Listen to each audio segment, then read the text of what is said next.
Kaip įdiegti išmaniąją televiziją? Išmaniosios televizijos komplekte rasite televizijos priedėlį, televizijos priedėlio pultelį, interneto kabelį, HDMI kabelį, maitinimo blokelį ir diegimo instrukciją. Į elektros lizdą įjunkite maršrutizatorių. Vieną interneto kabelio galą junkite į televizijos priedėlį, kitą į bet kurią geltoną maršrutizatoriaus jungtį. HDMI kabeliu sujunkite priedėlį su televizoriumi. Patikrinkite, ar veikia maršrutizatorius. Turi degti maitinimo, interneto ir TV lemputės. Maitinimo blokelio kištuką įkiškite į priedėlį ir įjunkite į elektros lizdą. Įjunkite televizorių ir priedėlį.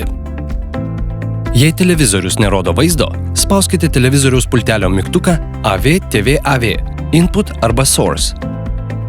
Kai ekrane atsiras AV arba HDMI jungčių sąrašas, pasirinkite tą, kurią naudojate televizoriui ir priedėliui.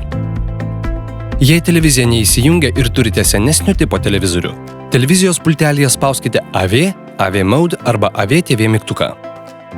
Jei turite naują televizorių, spauskite Input.